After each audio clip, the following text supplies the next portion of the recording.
I start this mukbang, anything that I say in my videos or post on my YouTube is my motherfucking business, not yours. Hold on, since y'all want to be in my motherfucking business so much, let me show you where you got me fucked up at. Let's do some math. 58 times motherfucking 58 equals get your funky ass out my motherfucking business. Now take all your comments and shove it up your ashy ass.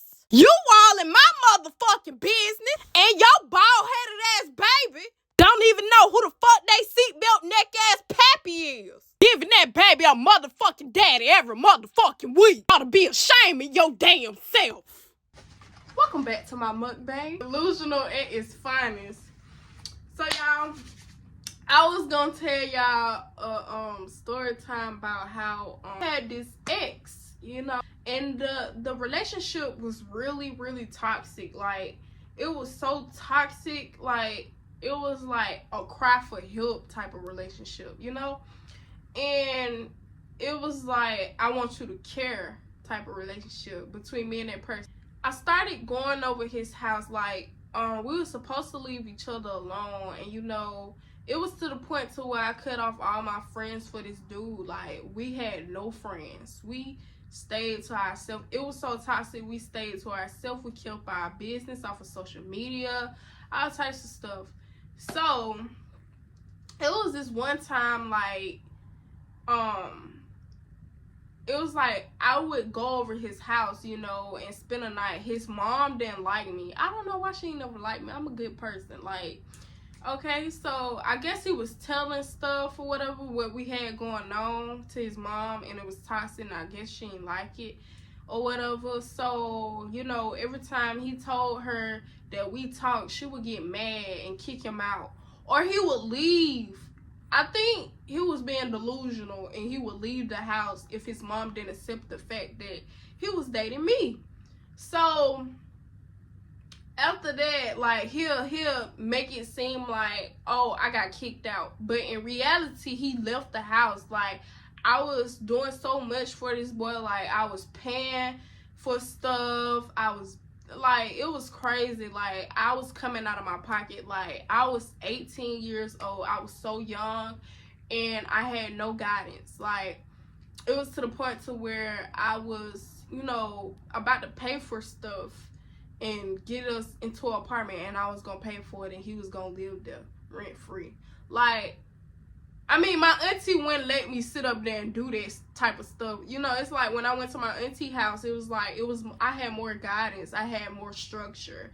I had, like, she had conversations with me to help me understand, oh, you're not supposed to do this, you're not supposed to do that. You know, because, you know, I never really had that type of bond with my dad to where, like, you know, you get what I'm trying to say. But I had that bond with my dad, but by the time it was around that time, it was too late for him to teach me. It was too late for him, so he ran out of time. It was like, dang, I just got close to my dad. We was about to get to that point. Like, yeah, so my auntie was there. My auntie was there. My uncle was there. My uncle is like my second dad. My uncle is my whole heart. And, you know, my uncle didn't like him at all because, like, he put his hands on me. And my uncle found out about it. I was over his house. Something happened, and we got into an argument. And, like, I was shut down. Like, when we talked, I was shut down. And he would ask me questions. Or I just don't want to argue. I would leave the situation alone. Like, I don't want to argue or nothing. Like, I would just not talk about the situation. I tried to change the subject or just get on my phone and not entertain it. I guess they were supposed to stop the situation or whatever, but, you know,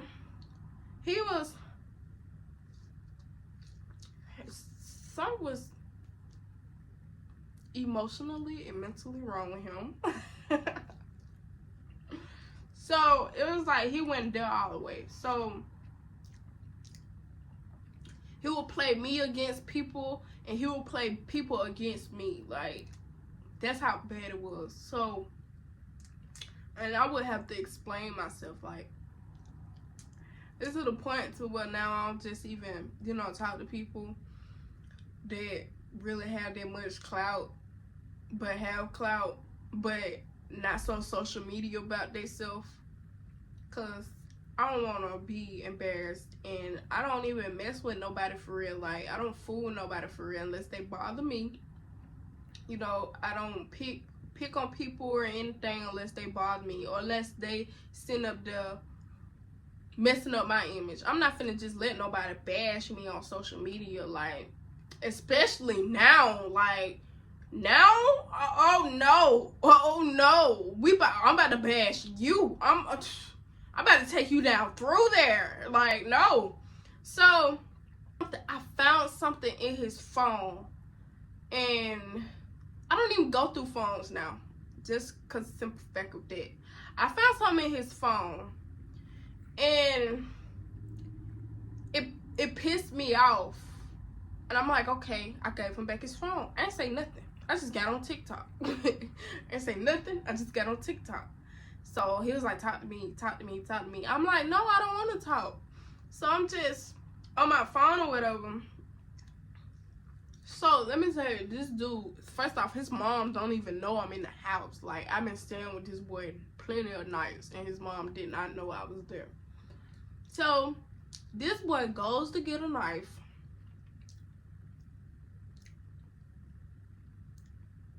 He goes to get a knife. He comes in the room. He was like, talk to me. So, like, he takes his belt, strangles me with the belt. Quietly, though. We fighting quietly. Like, his mom don't even know I'm in here yet. So, he strangles me with the belt. He takes it off. Like, I'm trying to seduce him. Like, I'm trying to get him to calm down, seduce him, all types of stuff, bro.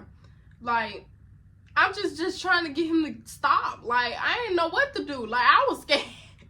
I was scared, but I wasn't scared. But this fool had a knife and everything, like he was gonna end me and stuff. And, you know, some relationships end like that, with domestic violence and stuff like that. And, like, it was my first time in some stuff like that. So, and he went going for it, so he stopped strangling me or whatever. I pick up the knife, like, I'm sitting up there, I'm taking the knife, I'm biting his, like, he's trying to grab it, and I'm biting his hand, and I pick up the knife. So right then and now, they hear us, we screaming and stuff, they hear us. So, next thing you know, his mom comes to the door, she banging on the door is locked. So she was like, open this door. Who in here?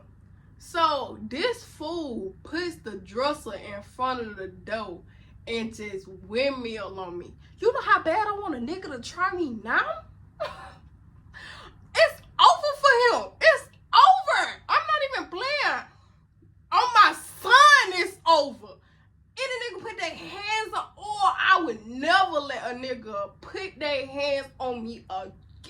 On my daddy's grave. He can roll right now. I'm gonna roll with him.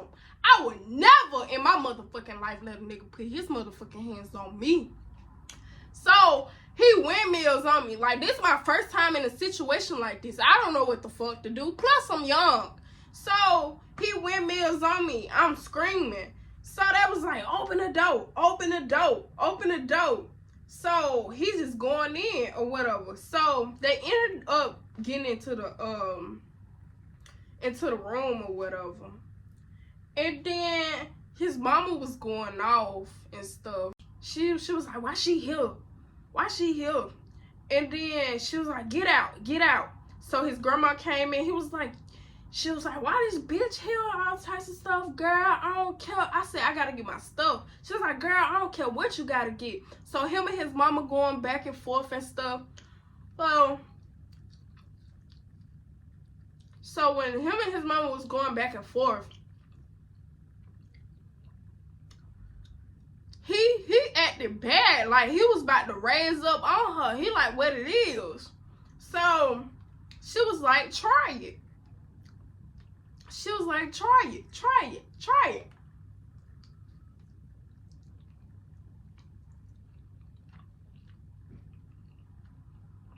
It's good.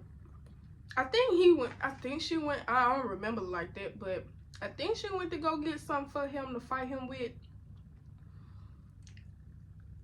But all I know is she was like, come outside. So they went in the backyard. He was finna go fight her. She was like, try it, come outside. It was giving me they finna fight in the backyard. And then I don't know what happened in the backyard, nothing at all. I haven't seen nothing in the backyard. I ain't gonna say he hit his mom. I don't know if he hit his mom or what. I just know they gave the vibe off as if they finna go in the backyard and fight. So the grandma, while they out in the back, I'm getting my stuff. The grandma just like, she cussing at me and stuff. I'm not trying to disrespect her or anything because I don't disrespect older people, like grown people that's older than me, old enough to be my mama, old enough to be my grandma, you know? Unless I get disrespected, I'm just gonna say I'm gonna express myself if they come off kind of rough. But I don't know. It depends on who they is. Like, if it's my folks, I'm gonna express myself. If it's my people, I'm gonna express myself. But somebody in the street, I'm not gonna really say too much or entertain or interfere with it. But if it's my folks, I'm gonna try to make them understand where I'm coming from. But I'm not gonna be disrespectful with it. They gonna take it as disrespect because I'm saying my opinion, and my folks don't want to hear it. They don't want to hear it. They grown, you young, you don't know nothing. Get the fuck on. That's how my folks is. So after that, I'm just outside. I'm outside. I'm calling my brother. Y'all, this boy wasn't even my motherfucking brother. He was somebody that came around my mama and them. Like, my mama was about to marry his dad. His dad was around and stuff. And, you know, he was my brother, whatever. We kept it going. Tell me why. Let me get off this subject real quick. This boy, this a whole nother story. I'm finna get into this. I'm gonna give y'all little details. He, like, I was around him since I was 13, 16 years old. And, you know, I felt so uncomfortable after what done happened. So this boy then approached me. Like, one day, like, we was tight. We was ace boom goon tight. Like, he was showing me the ropes and stuff and guiding me with boys and all types of stuff. Like, he was there. So it was just when I turned 18, it flipped the strip. Like, but it was like, I'm trying to, you know, I'm like, what the fuck you mean? No, like, nigga, you ugly. I looked at you as a brother, nothing more. So it was like so weird, and he was telling me, just know I fucked the shit out of you and stuff like that. Like, he was really weird, and I had to tell my mama, like, you know, this boy did this, and I was just boo-hoo crying. I'm like, what the fuck you mean? Like, that shit hurt our feelings. So I told my mom, and I stopped fucking with him. So later on down the line, you know, back to the part where, you know, where I was outside calling him. So I was like, come get me, bruh. He trying to, you know, he was at work. He got off work and everything came for me and stuff. So, but while I'm waiting on him, this is happening. He come around the back. I'm outside, right? He come around the back. And, as he coming around the back, he's running after me. I'm running from him. So he just starts fighting me in the middle of the street. I'm like, bro, leave me the fuck alone. Like, I wasn't even trying to fight back. Like, I was just trying to get away and go home, for real, for real. And he started fighting me and shit in the middle of the motherfucking street and shit. And I'm like, bruh. So next thing you know, I get up, I take off running again. He catches me again and fights me. Like, I'm like, bro, what the fuck? He beat me in my head and shit. I'm like, okay, bro. So next thing you know, he was like, you better not leave. I'm finna go get my stuff. So I said, bet.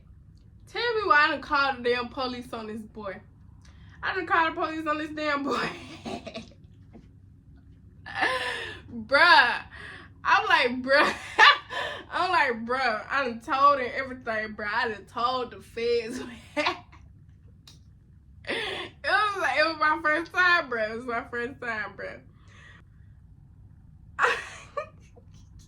It's so funny now, but it wasn't funny back then.